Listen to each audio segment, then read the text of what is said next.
Conectados con la verdad, segunda temporada. Más herejes que nunca.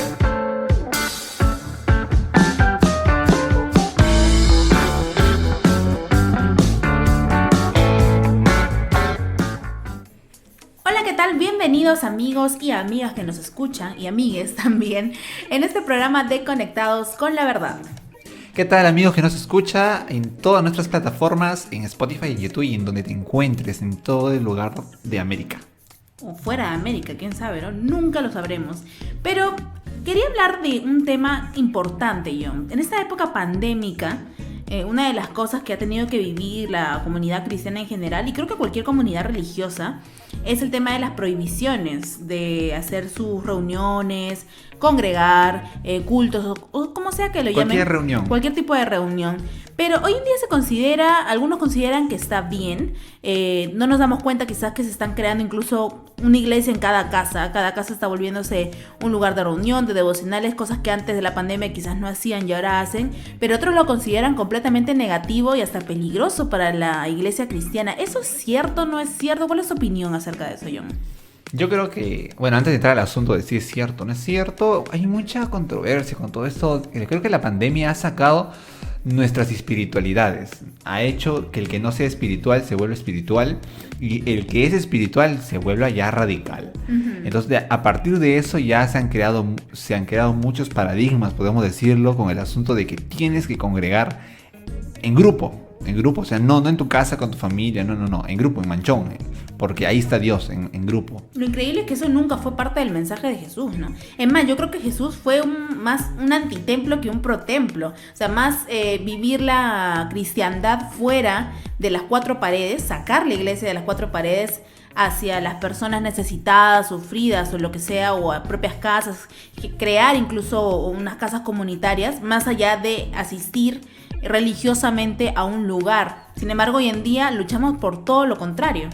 Yo creo que se lucha por estar en el templo, mal llamado también templo, como una construcción, ¿no? Queremos ir a esa construcción, a ese templo, porque además de compartir con alguien, es porque lamentablemente hay un dinero de por medio.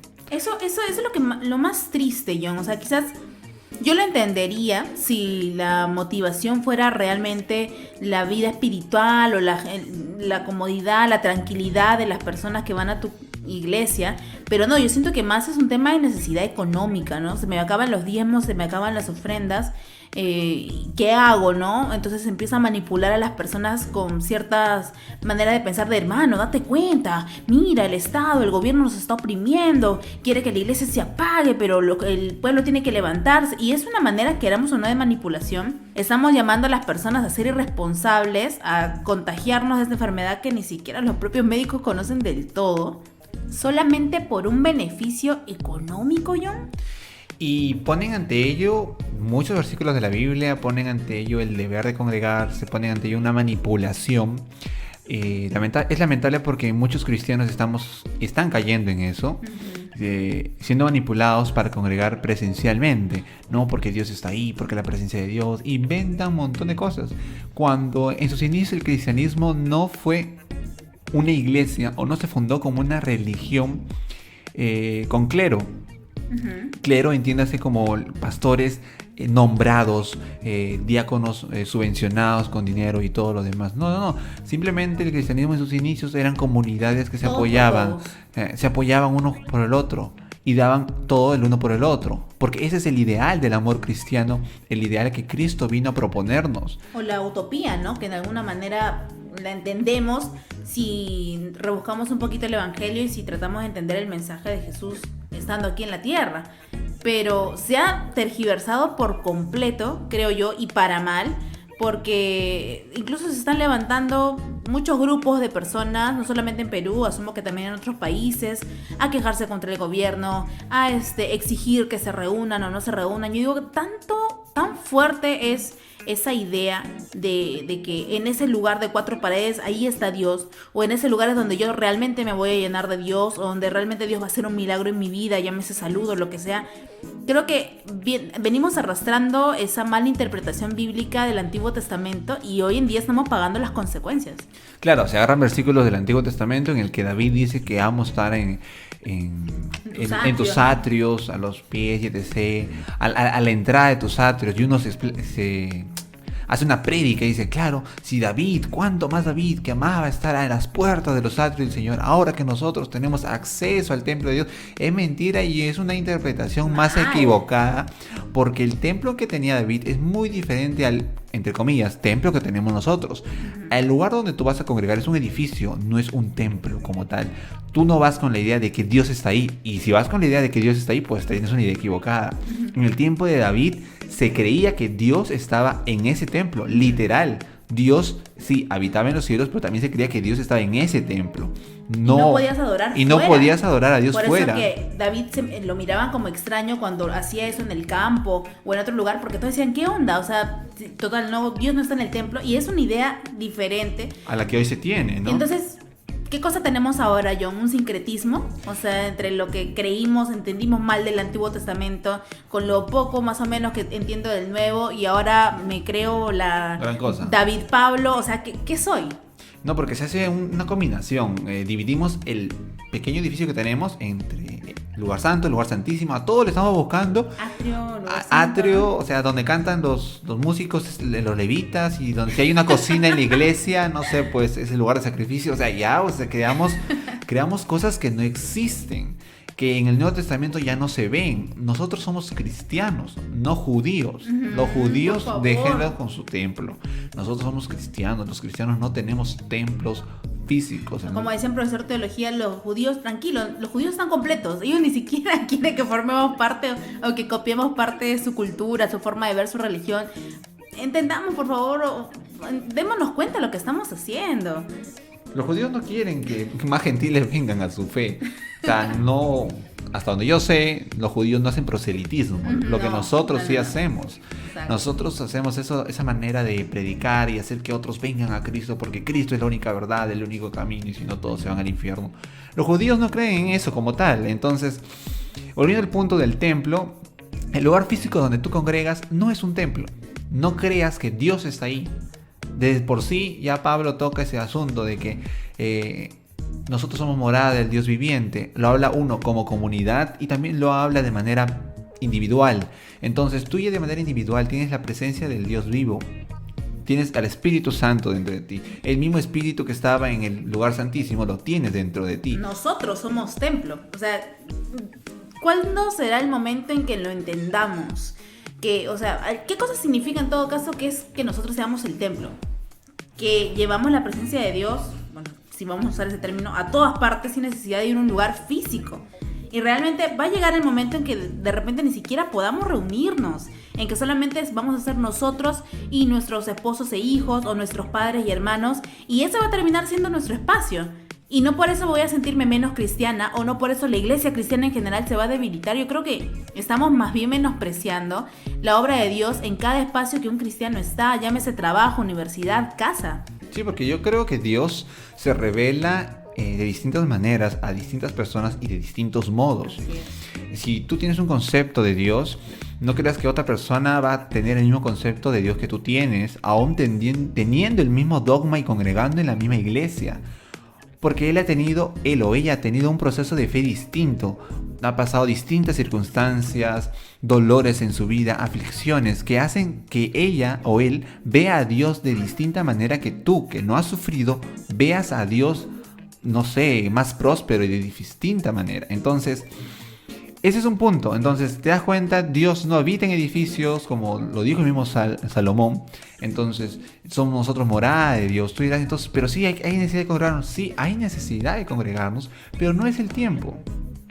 En todo caso, la necesidad, no a veces la gente lo justifica por el versículo en Hebreos, ¿no? Que dice, no dejemos de asistir a nuestras reuniones, como hacen algunos, sino animémonos unos a otros, tanto más cuanto que vemos que el día del Señor se acerca. Y más allá, o sea, las personas simplemente leen un versículo y con eso ya la primera parte. Claro, y ya te tienen que imponer netamente, no, que la Biblia dice que no debes dejar de congregar.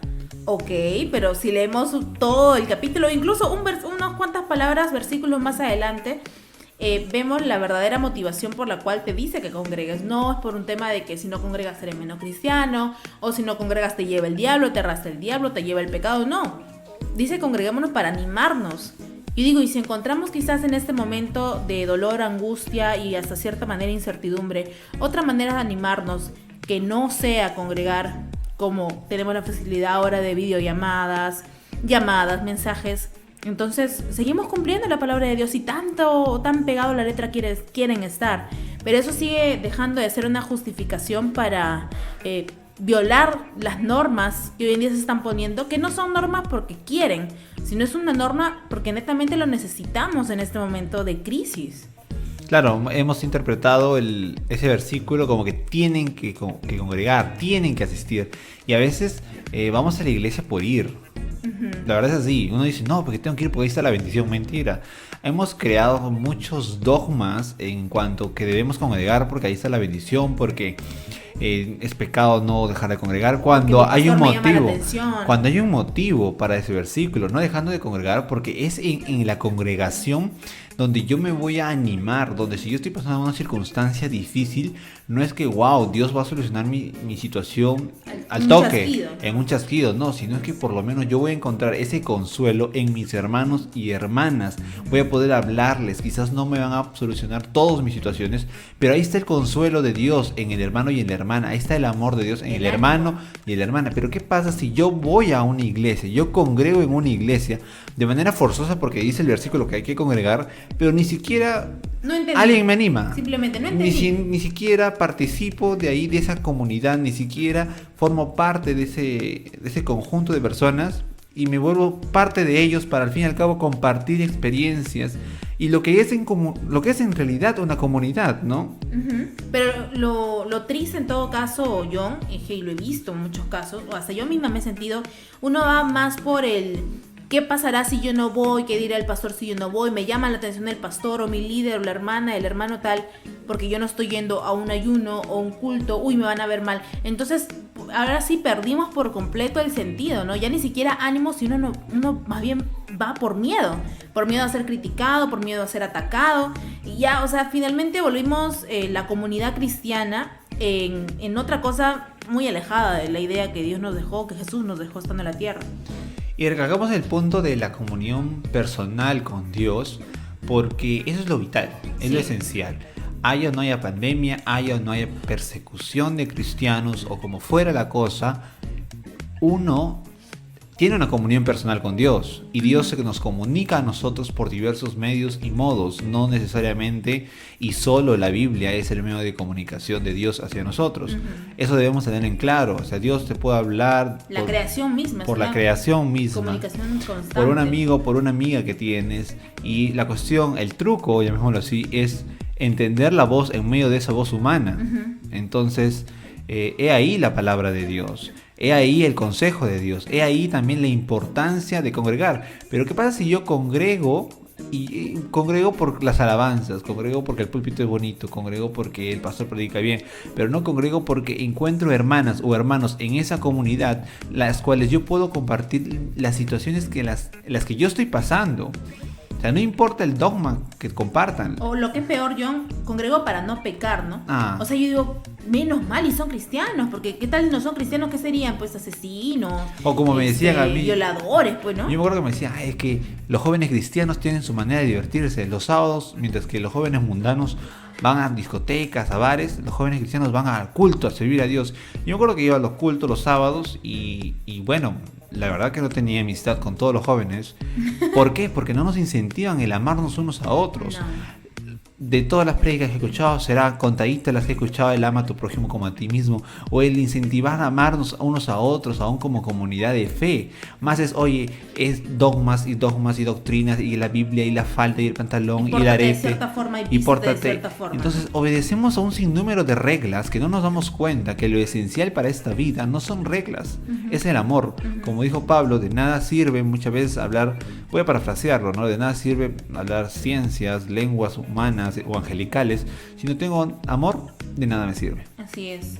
Y sí, para mí es importante ese programa, John, porque creo que a más de una persona que quizás de recién está uniéndose a esta comunidad o siendo cristiano, llámese la iglesia que se llame a la que tú estás yendo recién, Y justo ha pasado el tema de la pandemia, yo sé que a veces genera un poco de confusión, ¿no? Oye, no estoy yendo, debería marchar para que por fin abra la iglesia, no debería marchar, ¿qué es lo que debería hacer? ¿Qué postura tener ante las iglesias?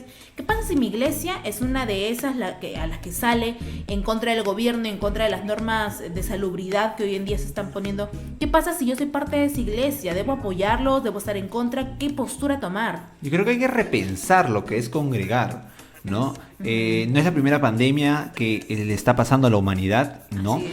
Cuando esta pandemia inició y todas las restricciones empezaron a ponerse fuertes, drásticas, por lo menos acá en Perú, yo me miré y dije, no la estamos pasando tan mal, sí, o sea, estamos pasándola mal. Lo peor fue el terrorismo, tan ¿no? mal, el terrorismo aquí en Perú, pero a nivel general yo pensaba en la Primera o la Segunda Guerra Mundial, donde sí, literal, aparte de que no había internet, o sea, ni para decir, ya, estás yéndote a la guerra, ya me envías un WhatsApp si llegaste. Ahorita hay esa disponibilidad de que si yo como doctor o como enfermero me puedo ir al centro del país a trabajar, puedo enviar, oye mamá, aquí llegué, estoy bien. Hay esa disponibilidad hoy día y ni con todo entramos en preocupación. Imagínate en la Primera y la Segunda Guerra Mundial, donde también habían cristianos, o sea, perder a su mamá, perder a su papá, había situaciones más críticas que luego de cada crisis de guerras mundiales ha habido nuevos resurgimientos de religiones. Sí. Porque hay nuevos repensar, nuevas perspectivas acerca de Dios. Y eso es bueno, o sea, eso es bueno, en parte repensar. Creo que lo peor que podemos hacer como cristianos es estancarnos en lo que un día aprendimos, como si ya nuestra vida se hubiera detenido en ese momento. No, o sea, yo sigo viviendo, sigo aprendiendo, sigo compartiendo con nuevas personas. Entonces puedo repensar mi fe. Y ahí el asunto está, entonces, repensar, ¿por qué congrego? Claro. ¿Cuál es la razón por la cual yo estoy yendo las veces que me manden ir a iglesias que te piden ir casi todos los días? Hay iglesias que solamente un día a la semana. Pero sea cual sea el sistema con el cual se maneja tu congregación, ¿por qué lo haces? ¿Cuál es tu motivación real? ¿Vas con cólera o vas por simplemente de, otra vez llegó viernes, tengo que volver a ir a mi iglesia? O quizás no has entendido el mensaje real del congregar. Y no solamente recibir ánimo, tú también tienes que dar ánimo. O sea, si tú estás en un momento de estabilidad, siempre va a haber alguien a tu costado en la congregación donde vayas que va a estar pasándola mal, y tienes que ser tú el que se ponga de alguna manera en su lugar y hablar con él y darle ánimo y apoyarlo, ¿no? Dejar al lado el egoísmo de que solamente yo recibo, no, también tenemos que dar. Pero como mensaje final, John, yo sí quisiera animar a las personas que más allá de levantarse contra el Estado y todo eso, seamos iglesia donde estamos. Seamos iglesia, si tú tienes un papá o una mamá, sea cual sea el tamaño de la familia en donde tú estás viviendo en este momento, sé iglesia con ellos. Apóyalos, acompáñalos, escúchalos, anímalos a tus amigos, compañeros de trabajo. Seamos iglesia donde estemos, más allá de si vamos a congregar o no. ¿De qué me sirve congregar si ni siquiera he terminado de entender para qué congrego? Mejor seamos y tengamos la fe de Jesús en donde estoy en este momento. Y no se ve a un Jesús que congregaba. No. O sea, unos dirán, no, sí, Jesús iba a la sinagoga. Claro, iba a la sinagoga porque Jesús era judío. Y bueno, ya habrás escuchado ese podcast. Pero Jesús era judío. Y como judío iba a la sinagoga. Y no es que iba a todos los días porque como no ahora se cree, ¿no? No era un templo como tal, o sea, era un lugar de discusión, de diálogo con más personas que pensaban diferente, siendo de la misma religión incluso. Y eso es lo que nos falta, creo que como cristianos, aceptar los distintos y las distintas formas de pensar y personas para ver qué es lo que dice la otra persona desde su punto de vista y cómo ve a Dios. Nos recontrafalta y creemos que nuestro punto de vista es el único. Congregues donde congregues, en qué denominación congregues, piensas que es la única. O creemos que nuestros pastores, nuestros líderes están llamados a crear grupos de personas que necesariamente tengan que pensar y todos igual, tengan que tener la misma interpretación de la Biblia en todos los puntos dogmáticos o de su doctrina, todos tienen que pensar igual. O sea, Jesús nunca, su finalidad fue crear un grupo de personas que todos como robots pensáramos iguales, actuáramos iguales y tengamos las mismas conclusiones de la vida o de la Biblia misma. ¿Por qué nosotros tenemos que exigir eso ahora en nuestras congregaciones? Aceptemos nuestras diferencias, aprendamos de ellas, disfrutemos de un grupo lleno de personas con un punto de vista diferente. ¿Qué mejor que eso? Yo creo que se cae en el error, para acabar esto, se cae en el error y decimos afirmamos que tenemos el punto de vista correcto acerca de Dios. Entonces creemos que lo que yo entendí de Dios, eso es verdad absoluta y esa debe ser la verdad absoluta. Entonces lo que la otra persona piensa acerca de Dios, no, eso no, está mal. Y así empezamos a atacarnos unos a otros y a llamarnos herejes unos a otros. Como nuestro eslogan. Pero ese es el mensaje que quizás queríamos dejar en este podcast. Te animamos a eso, a seguir repensando tu fe. Más allá de levantarte por que abran tu templo, creo que mejor nos vemos en un espejo y decimos, oye, yo como templo estoy haciendo algo, no estoy haciendo nada, estoy callando ante una injusticia, o simplemente sé que hay un hermano o hermana necesitando de mí, y no solamente hablo económicamente, pero necesitando de mí, y yo no estoy haciendo nada y prefiero por mi lado seguir cómoda. Creo que me preocuparía o les animaría a preocuparse más de ustedes como templo de Dios que de un templo físico. Así es, así que te dejamos con esta cápsula, con este podcast para que puedas analizar y pensar, siempre llamando e invitando al diálogo. Nunca aquí en Conectado nos creemos dueños de la verdad, no, sino que siempre invitando al diálogo a todas las denominaciones cristianas, ¿no? Y esperando que te sea de bendición y edificación para tu vida. Así que te dejamos todas nuestras redes. Instagram, Facebook. Un fuerte abrazo y con nosotros será hasta el siguiente podcast. Hasta luego.